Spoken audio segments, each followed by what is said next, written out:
Mga kapatid, magandang hapon po sa inyong lahat. Narito po yung Suzuki na Every Wagon na 2 buwan na pa sa atin to, engineer. Parang 2 buwan na yata no? Namimiss na po nung may-ari ni Sir Ed na taga Mindoro. May-ari po nito. Pero ito, binili sa Mindanao. Ngayon, nung unang dinala po dito sa amin, ang problema nito ay sa transmission daw at saka nga po sa makina. Ang laki na po ng ginastos ito. Nasa 200,000 mahigit na po ang ginastos. Kasi nag-overhaul ng engine, nagpalit ng turbo, nagpalit ng transmission, hindi pa rin naayos ang problema. Kaya nung dinala po dito ito sa amin, na-vlog ko pa po ito, kaya naman pala hindi makatakbo ng maayos ito at ang pinagdududahan ay yung transmission, stuck up po pala yung mga preno doon sa likuran. Dapat pag pinigil ko to, yung kabila ang iikot. Sige nga, dahan-dahan, yan. Tignan mo kung umiikot yung kabila. Tignan mo kung umiikot yung kabila. Umiikot? Hindi umiikot? Wala. Sige, lagyan mo ng speed.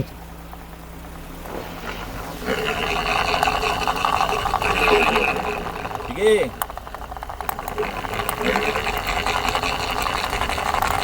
Hindi nakapreno, hindi maiikot. Okay, ganito. Ilagay mo sa neutral. Ipreno mo muna, lagay mo sa neutral. Okay. Neutral ka lang. Hindi ka naka-foot brake? Ito po, may problema. Kaya lang, nung ito'y dinadrive na po namin, naku, ang dami ng liko nito, halos 6. Yung ikot ng manibela, dapat ang standard po ay 2.5 lang. Or 3, ang ikot, kasi napakadelikado, kapag ka po masyadong marami ang liko, mahihirapan kang umiwas kasi ang dami mo munang pihit. Dahil hindi naman po yun talagang tama. Mali po yung pagkaka-convert po nitong Suzuki na Every Wagon. Ito mga kapatid, ipapakita ko sa inyo, yung sinasabi ko sa inyo, halos 6 na ikot ang manibela nito. Tuni, pihitin mo rito todo. Sige, pihitin mo. Okay. Ngayon, nakaliko na siya, nakakiling na siya dito sa kaliwa. Ang markahan mo, dito, magmarka ka dito, bibilangin mo ngayon pagtapat dito kung ilang ikot. Dito ka humawak. Dito, yan. Okay. Hindi, ako na dito. Yan. Sige, ikot mo ngayon kung ilan hanggang makarating doon sa dulo. 1, 2, 3, 4, 5, 6. Kulang na lang ng konti. 6. Kaya mga kapatid, biro mo kung liliko ka, magle-left turn ka o mag-u-turn ka, bago ka makabalik doon sa lane mo, pipihit ka ng 3. Kung hindi nyo kabisado yung mga ganitong conversion, talagang mapapahama kayo. Dahil po doon, ginawan ko po ito ng paraan na maging maayos. Pinalitan ko po ito ng electronic power steering. Ito po, pakita ko muna sa inyo. Magre-recap lamang po tayo dito po sa Suzuki Every Wagon po na ito. Yan, pinalitan ko na po ito ng steering wheel na electric power steering. At ito nga lang po ay Kia. Dahil alam nyo naman sa Korea, talagang standard left po dyan. So ito ay galing sa isang kotse ng Kia. Connected na po ito lahat, pati yung mga instrumentation nito, yung signal light, yung headlight, yung wiper, lahat ay gumagana na po as original po na manibela. So yung may-ari dito, ang gagawin na lamang niya palitan tong logo na to na nandito, gawin niya Suzuki. So since conversion naman po ito, pumayag yung may-ari at sigurado namang magiging maayos ito. Ito na po, nagka-problema lang kami doon sa availability po nung kanyang rack and pinion. Kapag po kasi electric power steering, yung motor nandito na mismo, ito, pakita ko sa inyo. Ito po yung module at nandito na mismo yung motor. Ang kailangan mo na lang na rack and pinion nito, doon sa harapan, ay yung manual na lamang na rack and pinion. Hindi na kailangan doon yung electric din, yung rack and pinion, nakatulad ng original niya. Ito po yung original niya, nandito yung motor. Yun nga lang, nandoon siya sa right side. Ayan. Kung titignan nyo, nasa right side po ito. Kaya ang ginawa dito, nung nag-convert, naglagay siya ng 2 transfer case at dahil po doon, dumami ngayon yung ikot. Ito kasi yung nagparami ng ikot ng manibela. Ito, yung mga transfer case na to, ito yung nagparami. Kaya, tanggal na po siya lahat. Napagana niya, naglagay ng transfer case, steering column, transfer case na naman, steering column hanggang sa makarating dito, kaso dumami yung ikot. Mali po yun. Kaya po, ang desisyon dito, palitan ko ng standard na left din na rack and pinion. Naghanap ako ng mga rack and pinion. Ito, nagsimula muna tayo sa mga surplus na rack and pinion para maisukat nga po natin dito sa every wagon. No? Kaya lang lahat po ito ay mali. Ito, mali din ito. Kasi ito naman po ay nandoon sa likod ng gulong. Kasi ang mga rack and pinion, kapag dito sa harapan ng gulong, no, yun yung tama para dito sa Suzuki. Pero kapag ka ang rack and pinion, inilagay mo dun sa likod ng gulong pero nakadesign dun sa harapan, baliktad din po ang ikot nun. Pag pinihit mo dito sa kaliwa, ang rack and pinion pumupunta dun sa kanan kasi nga dun siya sa likod ng gulong na ikabit. So ang importante ngayon, dahil sa ang original nitong every wagon, ang rack and pinion niya ay sa harapan, dapat ang ipapalit natin na rack and pinion ay sa harapan din. Itong apat na to, lahat po ito ay doon sa likod ng gulong. Parang dito po, itong Pajero ko. Ang rack and pinion po ay nasa harapan. No? Ito yung gulong, nasa harapan yung rack and pinion. So ganito yung design nung sa Suzuki, yung sa every wagon. Kaya lang yung mga nabibiling manual na ganung kaliit, na pangkotse, halos lahat po ng pangkotse ay nandoon sa likod ng gulong. Doon, sa likod po nito. So, mali po yun. Kaya ang ginawa natin, naghanap ngayon tayo ng rack and pinion na magmamatch sa kanya at sa kabutihang palad po, meron palang original talaga na mabibili na para sa every wagon na rack and pinion niya. At alam nyo ba kung saan ko pa ito na-order? Sa Cebu pa rin po nanggaling. Meron palang nagtitinda doon ng mga rack and pinion na ito dahil nga doon naman sila nagko-convert. Nakakapagtaka lang, bakit itong every wagon na to ay hindi pa ganoon ang ginawang conversion. Samantalang sa Cebu at sa Mindanao naman, ikino-convert at ibinebenta yung ganitong mga van po na ito, minivans. So, nakuha natin sa Cebu ito at ito na nga po yung sinasabi ko pong rack and pinion. Ito mga kapatid. Oh. So, original ngayon ito ng Suzuki na every wagon, nasa left side siya, na kapag ka pinihit mo dito ay pupunta rito yung kanyang pinaka-rack. Tapos pag pinihit mo doon, ay pupunta rin po doon yung kanyang pinaka-rack. Ito ngayon, baligtad po ito. Kaya ito na ngayon ang ikakabit natin. Recondition na rin po itong rack and pinion na ito. Pero maganda pagkaka-recondition, malinis ha. Pati yung mga oil seals po niya bago. At yung goma dito bago din. Pero siyempre, dahil sa bubuuin na natin to, ibabalik na natin sa original para talagang maging safe. Ito pong every wagon na to, papalitan na rin po natin ng mga original din po at bagong pyesa. So ito po ay talagang mga pyesa na ng Suzuki every wagon. Ito po, puro bago na po ito. Ayan. Unlike po, dito sa dating nakakabit, no, na lahat po ng pyesang nakakabit sa kanya ay luma.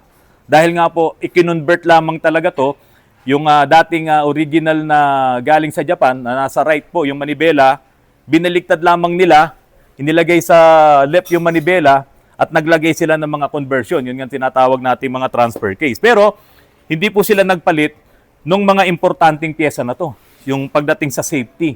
Ito yung every wagon, napalitan na rin namin ang mga suspension parts nito. Sira po lahat ang suspension parts nito. Pinalitan namin ball joints, tie rods, mga bushing po ng lower arms, tapos shock absorber. And after po na ma-mount na namin itong rack and pinion na ito, syempre, ibabalik na lang yung mga tinanggal, radiator, yung condenser ng aircon, at after po nun, tapos na. Ite-test drive na po natin itong every wagon. Tandaan nyo po, pag nakabili kayo ng every wagon, ang unang-una nyong inspeksyonin ay yung conversion nila sa steering. Dahil yan po, buhay ang nakataya kapag ginagamit natin yan.